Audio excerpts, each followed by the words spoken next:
Terima kasih Bang Karni, Ya, sumber yang saya kira cukup luar biasa di ILC malam hari ini. Pertama yang ingin saya katakan adalah kenapa soal pemakzulan ini menjadi ramai, ini tentu tidak terlepas dari dua hal. Pertama disampaikan oleh Forum Purnawirawan TNI, yang kedua bola politiknya sudah masuk ke parlemen. Selama ini misalnya kalau kita mendengarkan bagaimana sejumlah aktivis dan kelompok-kelompok kritis memang selalu berupaya kritis terkait dengan kebijakan-kebijakan penting pemerintah di negara, dan ujung-ujungnya biasanya meminta entah itu kepada presiden ataupun wakil presiden itu untuk mundur karena dianggap tidak mampu untuk menjadi pemimpin.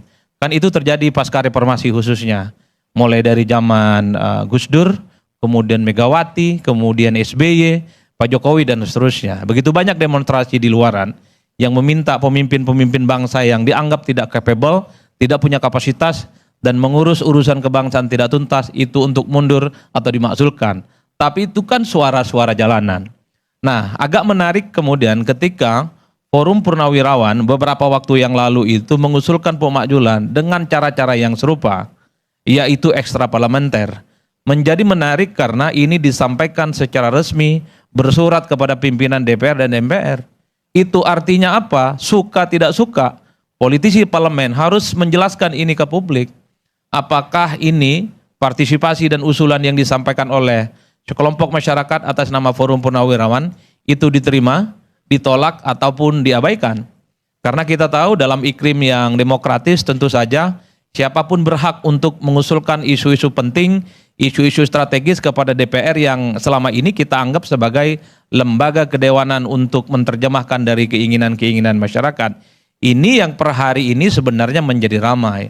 Tentu karena yang menyampaikan itu adalah Forum Purnawirawan Prajurit TNI yang kita tahu adalah sebagai sosok yang mungkin sepanjang hidupnya adalah berdedikasi untuk bangsa dan negara. Mereka itu siap tempur, siap mati, hanya untuk bagaimana berkontribusi supaya bangsa dan negara itu bagus. Dua hal ini yang sepertinya menurut saya, kenapa isu terkait dengan pemakzulan wakil presiden dalam hal ini menjadi penting dan selalu menjadi satu pergunjingan yang tidak berkesudahan. Yang kedua yang ingin saya katakan adalah, kalau kita membaca literatur politik ya, dalam sistem presidensialisme, di mana seorang presiden dan wakil presiden dipilih langsung oleh rakyat, maka sebenarnya tidak ada mekanisme yang bisa menjatuhkan seorang presiden ataupun wakil presiden itu di tengah jalan. Ada yang disebut dengan istilah fixed term. Jadi presiden dan wakil presiden karena dia dipilih langsung oleh rakyat, secara ilmu politik dia tidak bisa dimakzulkan oleh parlemen. Karena presiden itu bukan dipilih oleh parlemen. Karena presiden itu bukan dipilih DPR ataupun MPR. Itu menyalahi hitoh secara ilmu politik. Yang berhak meminta presiden, dalam hal ini adalah wakil presiden, untuk turun ataupun dimakzulkan adalah gerakan-gerakan jalanan yang langsung dilakukan oleh rakyat yang memberikan mandat saat pemilu. Oleh karena itu, kalau kita melihat sistem yang semacam ini, secara ilmu politik misalnya, untuk meminta atau memakzulkan wakil presiden, itu tidak bisa dilakukan oleh parlemen yang selama ini tidak pernah memberikan mandat secara langsung. Tapi banyak orang yang mengatakan, kenapa Gus Dur bisa dimakzulkan? Ya, Gus Dur itu dipilih oleh MPR, yang memberikan mandat, yang kemudian mengangkat dan memilih adalah MPR. Wajar kalau kemudian ada kekisruhan yang jadi, itu yang memakzulkan adalah MPR saat itu melalui proses yang cukup pelik. Cuman, sekalipun di Indonesia itu adalah sistem presidensialisme, di mana wakil presiden khususnya dalam hal ini itu dipilih satu paket dengan presiden, tapi ada celah secara konstitusional untuk melakukan pergantian. Itu nyata dan terbuka. Pasalnya saya kira sudah familiar semuanya. Publik, masyarakat secara umum saya kira sangat familiar bagaimana seorang wakil presiden itu juga bisa dimakzulkan ataupun diganti dengan alasan-alasan konstitusional, berhalangan tetap, kemudian dianggap melakukan perbuatan tercela, dianggap melakukan korupsi, suap, dan seterusnya, dan seterusnya. Celah itu cukup terbuka dan nyata. Jadi kalau memang ada indikasi-indikasi wakil presiden, dalam hal ini adalah Mas Gibran misalnya, terindikasi seperti yang disebut dengan alasan-alasan konstitusional, celahnya itu aja. Artinya apa? Itulah yang kemudian belakangan disebut sebagai kesempatan terbuka. Bukan tidak mungkin sekalipun wakil presiden dipilih langsung oleh rakyat satu paket dengan presiden, dia itu bisa diturunkan di tengah jalan, bisa dimakzulkan dengan mekanisme parlemen. Cuman sekalipun ada celah konstitusi, tapi ini tidak mudah dan tidak gampang. Pernah suatu waktu ketika pemilihan presiden dan wakil presiden itu dilakukan secara langsung di zaman SBY, ada upaya-upaya untuk memakzulkan Pak Budiono melalui mekanisme parlemen karena terindikasi misalnya terlibat dalam kasus persoalan Senturi. Tapi proses itu tidak terjadi. Tapi proses itu kan mentah di tengah jalan karena tentu tidak terlepas, tidak ada temuan-temuan yang kemudian dianggap mengarah kepada wakil presiden, dan yang paling penting secara politik Pak Budiono itu kan diberikan dukungan secara total. Presidennya sangat memproteksi Pak SBY saat itu, dan Partai Demokrat sebagai partai pemenang pemilu itu pasang badan. Jadi kalau ada member of parliament, anggota dewan yang kemudian berupaya untuk mengusulkan atau menggaungkan isu-isu yang terkait dengan pemakzulan, biasanya digalak-galakin tuh. Saya masih ingat Pak Ruhut biasanya, kalau ada salah satu fraksi yang ada di MPR mencoba untuk mewacanakan soal pemakzulan Pak Budiono, biasanya digalak-galakin. Ini partai remeh-remeh, ini partai itik-itik yang kemudian tidak akan ada relevansinya. Artinya apa? Dalam konteks politik kita secara terbuka, isu pemakzulan perkara biasa. Dan ini terjadi hampir sepanjang pemilu ataupun presiden dan wakil presiden terjadi. Dan yang paling penting celah untuk melakukan pemakzulan itu ada. Tapi ini tidak mudah dan tidak gampang. Karena celah konstitusional itu bagi saya harus terindikasi bagaimana seorang wakil presiden itu melakukan pelanggaran-pelanggaran hukum secara tegas, perbuatan tercela, korupsi, dan seterusnya. Nah, kalau kita membaca argumen dari forum saya di channel ini, teman-teman, di mana tadi kita telah melihat cuplikan video yang begitu menarik tentang bagaimana untuk pemakzulan si Gibran. Jadi teman-teman, di sini disampaikan alangkah lebih baik dipercepat daripada dibiarkan berlarut-larut dan jadi rujak sama netizen nantinya. Jadi di sini teman-teman, ijazah palsu harus dimundurkan. Carilah wakil yang lebih cerdas, lebih pintar, dan lebih mandiri, dan yang lebih baik daripada si Gibran ini. Nah, saya setuju sekali, laksanakan secepatnya, tidak ada wapres juga tidak apa-apa. Ya, lebih baik mundur daripada dimakzulkan saja. Nah, di sini teman-teman, secepatnya karena bahaya untuk NKRI. Bapaknya saja menggadaikan negara untuk kepentingan dinasti politiknya sendiri. Jadi begitulah kalau hasil curang yang bikin aturan, dia yang melanggar, dia rakyat cuma jadi penontonnya. Jadi teman-teman, di sini disampaikan kalau otak isinya cacing, Remi pasti merasa dirinya mampu untuk jadi pejabat sekalipun dihujat sana sini. Nah, makzulkan secepatnya biar pemerintahan berjalan lancar untuk bangsa dan negara ini.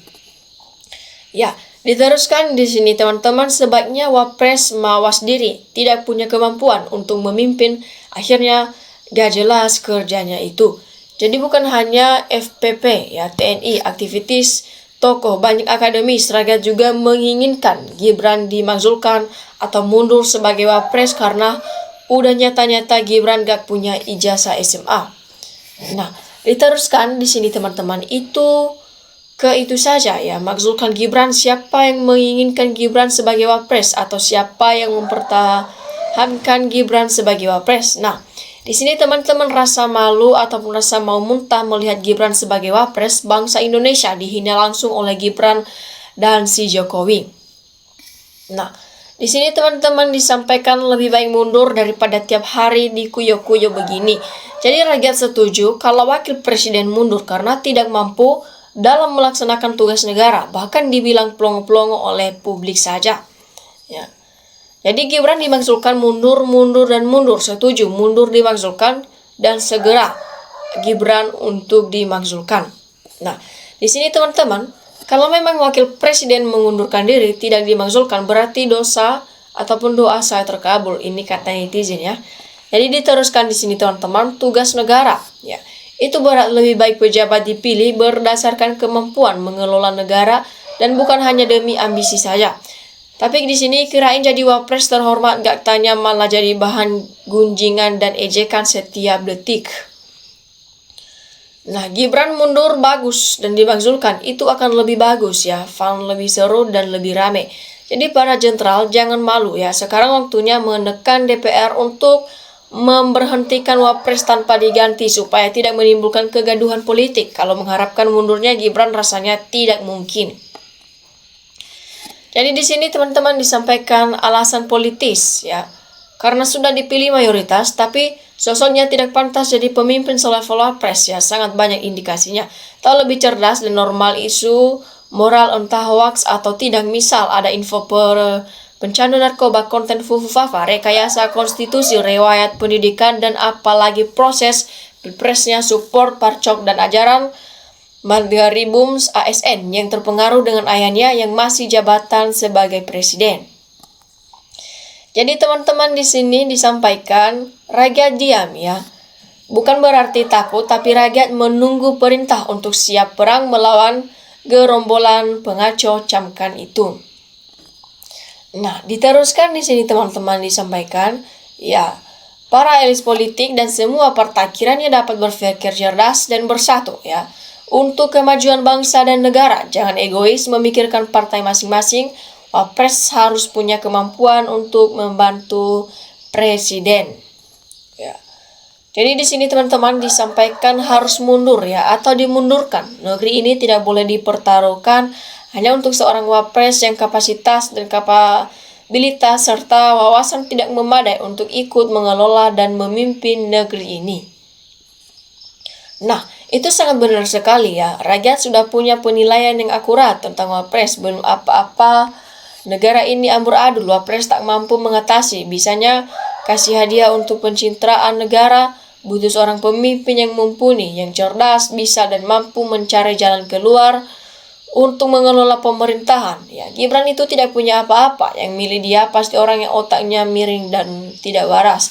Jadi tak perlu marah karena ini fakta dan benar-benar terjadi.